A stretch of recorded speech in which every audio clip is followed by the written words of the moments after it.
bienvenidos a otro de nuestros segmentos, nuestro segundo podcast en nuestro canal de YouTube, Uniendo Caminos. Recuerden que si no nos sigues a través de nuestro canal de YouTube, tienes que buscarnos por Uniendo Caminos y tienes que suscribirte para que te puedan llegar las notificaciones de cada vez que tengamos un segmento. También me puedes seguir a través de mis redes de Instagram por autismo_mamá y también me puedes seguir por Spotify, Uniendo Caminos, y también ya nos pueden encontrar en Apple Podcast. Así que también nos puede conseguir por Uniendo Caminos por ahí. Así que síganos en todas las plataformas si te gusta verlo de manera... te gusta consumir el contenido de manera visual, pues lo puedes hacer a través de YouTube. Si te gusta escucharlo de camino al trabajo o ¿verdad? Y no puedes estar viendo como tal el video, pues entonces nos sigas a través de Spotify o a través de Apple Podcast. Así que en este contenido de hoy quiero hablar lo básico de lo que deberíamos de conocer respecto al autismo. Tengo muchas mamás que me escriben, mira, reciente me diagnosticaron a mi hijo, yo no sé nada respecto al tema, o mira, me está pasando X o Y cosa. Así que quiero hablarles en este segmento de lo que significa lo que nosotros conocemos como el autismo y cuáles son las características o síntomas que pudiésemos ver, entre otros detallitos más.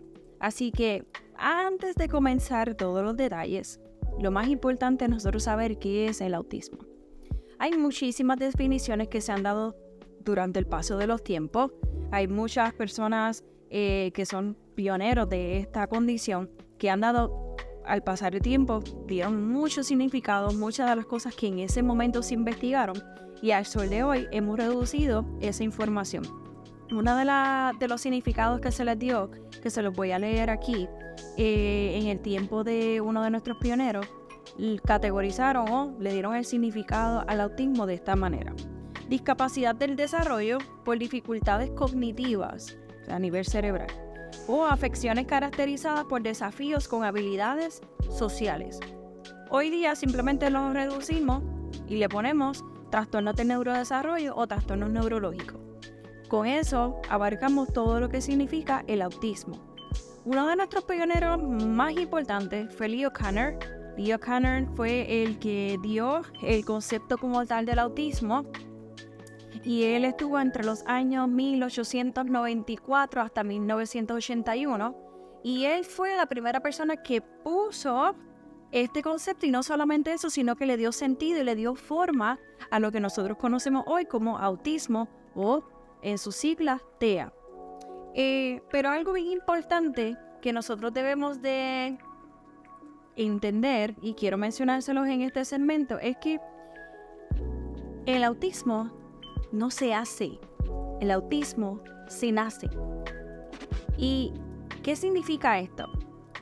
Que tenemos mucha desinformación diciendo no, porque el autismo pudo haber sido porque no lo lactaste, porque pudo haber sido por fórmula, o no lo lactaste más de la cuenta, o no lo lactaste lo suficiente. Y siempre estamos en este tirijala de lo que es nuestra conversación como tal, en nuestro rol como mamá.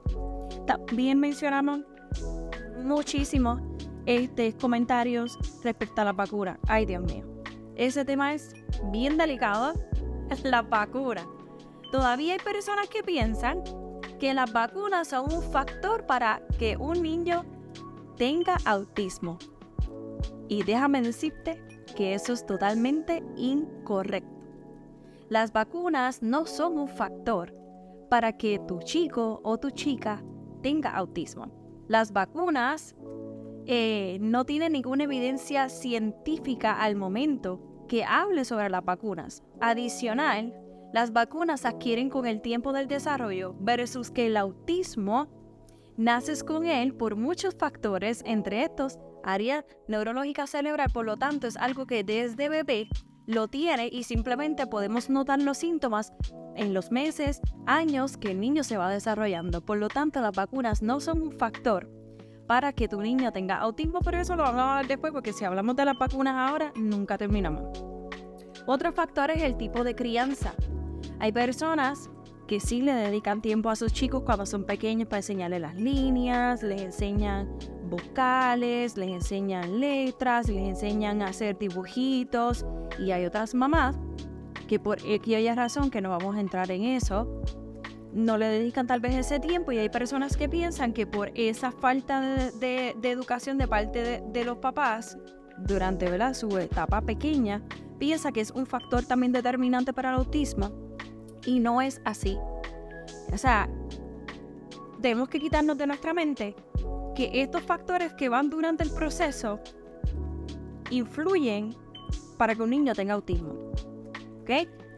En una de las investigaciones más recientes se dice que los niños desde que son bebés pudiésemos notar síntomas, pero simplemente nosotros no tenemos bebé pensando, déjame ver los síntomas, a ver si tiene autismo, déjame ver esto, a ver si tiene tal cosa. Nosotros en nuestra mente no estamos pensando en eso, y no es tan notable a cómo ellos van en su desarrollo cuando ya ellos empiezan a gatear, cuando ya ellos empiezan a hablar, o cuando ya ellos empiezan a hacer otros tipos de síntomas que pueden ser un poco más visibles o más notables. Pero sí, se decía que sí se podía notar desde esta etapa, desde bebé. Así que no es algo que se hace, es algo que se nace. Otro factor bien interesante que les quiero hablar en este segmento es que muchas personas categorizan el autismo como una enfermedad versus que el autismo es una condición. Y probablemente tú me dirás, pero Tania, es básicamente lo mismo, ¿no? Pues déjame decirte que sí, pero no.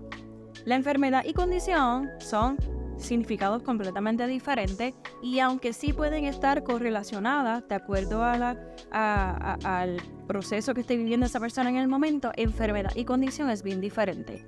En el caso de la enfermedad, por ejemplo, déjame ver de todos los ejemplos que copié aquí: infecciones, problemas cardiovasculares, tenemos problemas mentales, problemas autoinmunes, por ejemplo, lo que es lupus, etcétera. Todo eso son enfermedades. Es una alteración a lo que es nuestro cuerpo. Altera de una forma aguda o crónica, de manera temporal o de manera permanente o larga o corta duración. Eso es una enfermedad. Versus qué condición tenemos lo que es asma, tenemos lo que es el autismo, entre otras condiciones, y esto cae ahí. En el caso de la condición, aunque sí también puede ser categorizada por un largo o corto tiempo, la mayoría de ellas son de manera permanente. Por lo tanto, eso significa que no se cura. Y ustedes me dirán, pero yo he escuchado de personas asmáticas que dejaron de ser asmáticas. No. Una persona asmática nunca deja de ser asmática. Una persona asmática puede apaciguar o se puede calmar o inhibir, o la palabra que usted le quiera poner a la persona asmática, que no significa que porque esa persona asmática no volvió a tener un episodio de asma, no significa que esa persona dejó de ser asmática. El asma sigue ahí, está en su modo peaceful, en su modo silent mode, pero esa condición del asma sigue estando presente.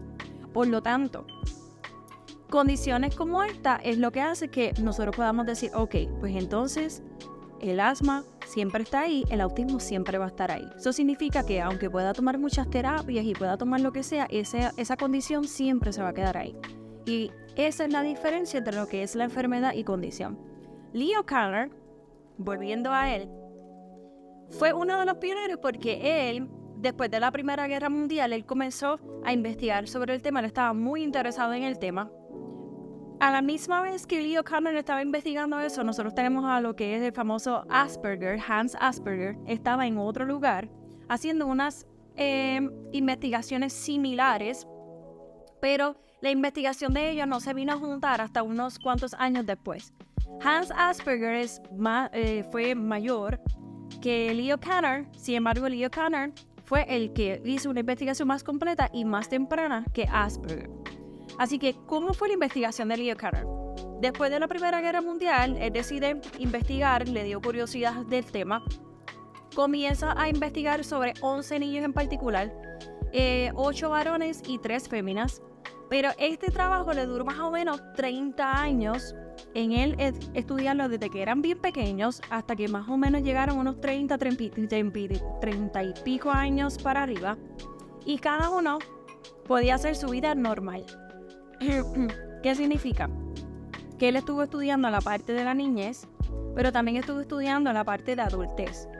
Y fue viendo los cambios, qué síntomas tenían, qué características los podían a ellos hacer resaltar en su condición. Y entre eso vimos él vio muchos síntomas que podemos ver hoy día, como que, por ejemplo, que eran solitarios, obsesivos, que podían tener un descontrol en el manejo de emociones, que podían ser bien perfeccionistas, que algunos podían tener dificultades sensoriales, dificultades motoras, entre otras cosas que tal vez su menor o incluso el mío lo pueden tener.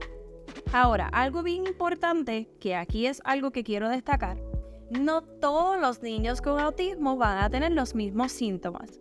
Eso significa que tu hijo, mi otro hijo o cualquier otro hijo de otra persona van a tener síntomas diferentes.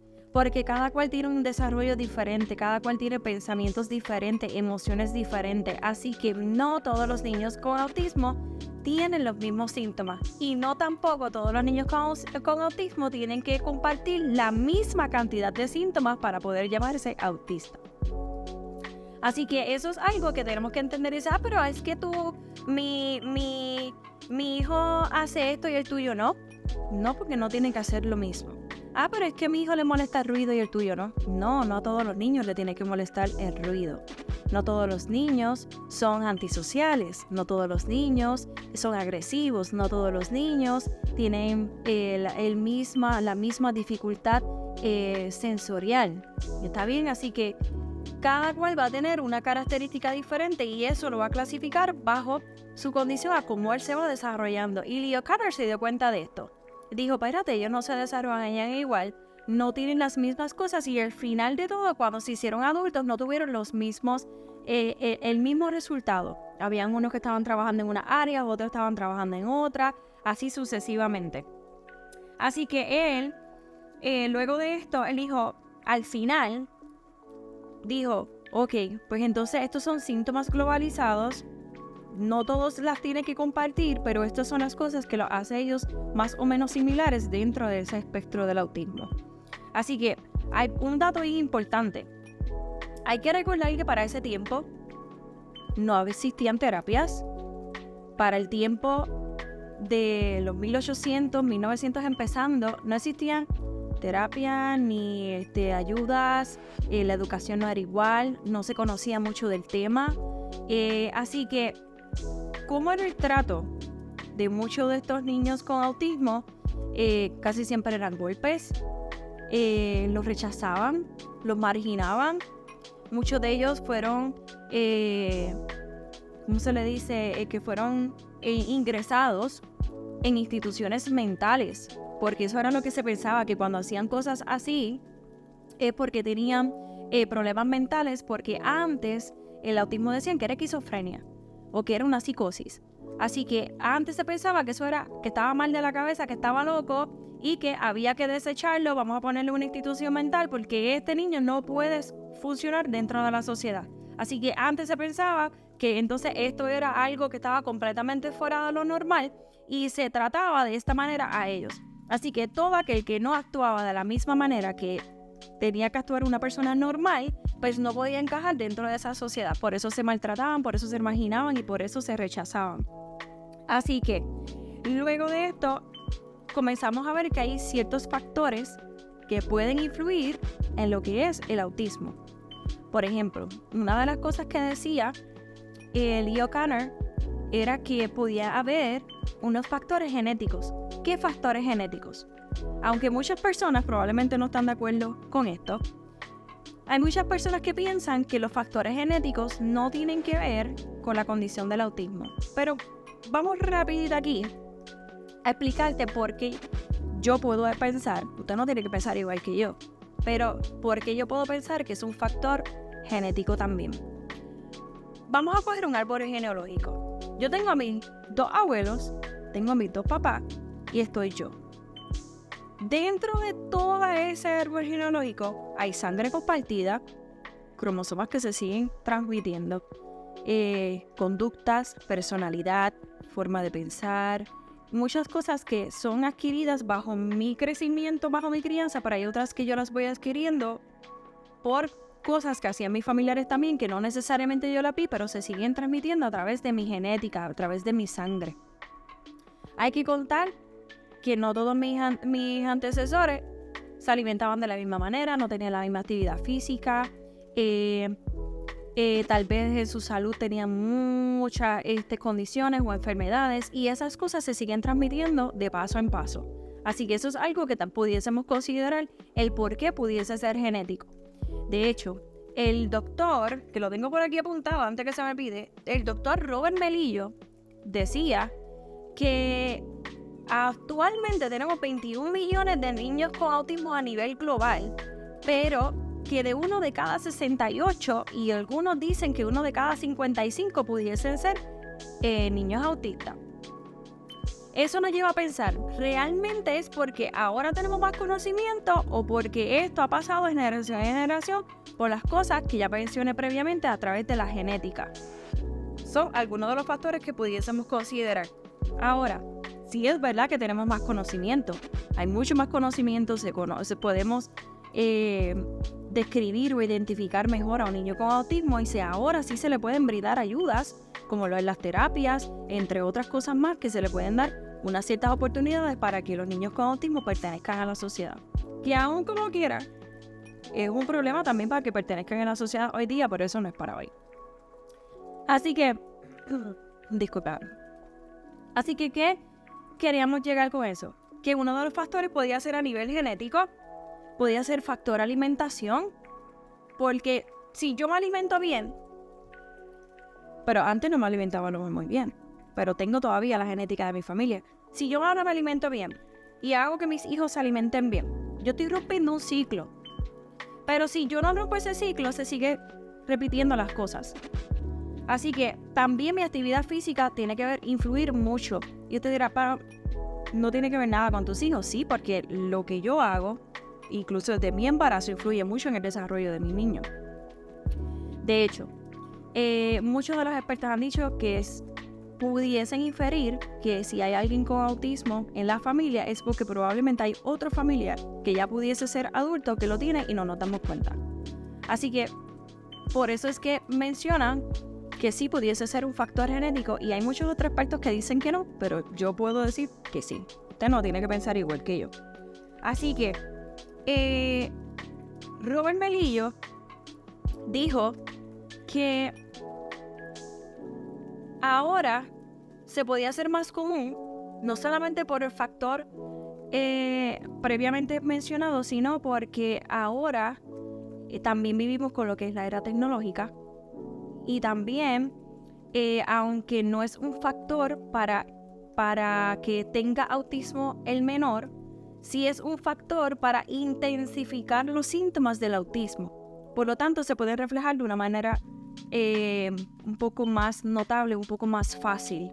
Por eso es que en los niños varones es más notable que en las féminas, porque en los varones se desarrollan más ciertas áreas motoras versus que las nenas, al tener un desarrollo mayor y a las nenas tener más claro lo que es el habla, es menos notable el yo distinguir la cierta condición del autismo, pero eso es un varón que sus síntomas pueden ser más notables porque hay ciertas cosas en su desarrollo que están más atrás que una fémina. Así que el autismo, aquí recapitulando para terminar, es una condición, es un trastorno del neurodesarrollo. Significa que es algo a nivel neuronal, es algo que no se hace, es algo que se nace, es una condición, no es una enfermedad, que pudiese ser categorizado o clasificado por factores genéticos, alimenticios, actividad física, entre otras cosas, que pueden ser intensificadas por las cosas que vivimos hoy día en nuestra sociedad. Y versus ahora, versus a como estaba en las investigaciones de Leo Kanner, ¿verdad? Que es nuestro pionero, había muchas cosas que él investigó, muchos síntomas que él notó que hoy día nosotros podemos decir, oye, es verdad la investigación que él tiene, la investigación que él realizó, mejor dicho, y que hoy día la podemos adquirir para tener mejor conocimiento de lo que es el autismo. Así que Es bien importante que conozcamos esto, que esto es lo simple, lo básico, porque esto lo vamos a ir intensificando en otro de nuestros episodios.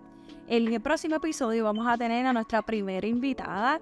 Estamos bien emocionados porque este podcast en nuestro tercer episodio va a quedar brutal. Estoy segura de que va a ser de mucho conocimiento para nosotros, de mucho aprendizaje, pero sobre todo de mucha bendición para cada uno de nosotros. Así que recuerden que nos puedes seguir a través de nuestras redes sociales, aquí en nuestro canal de YouTube, Uniendo Caminos. Suscríbete en la parte de abajo. Me puedes seguir a través de mis redes de Instagram, autismo_mamá, y también Spotify en Apple Podcast, como Uniendo Caminos también. Así que espero que haya sido mucho conocimiento para ustedes. Espero que se lo hayan disfrutado y no olvides seguirnos. Así que hasta la próxima. Bye.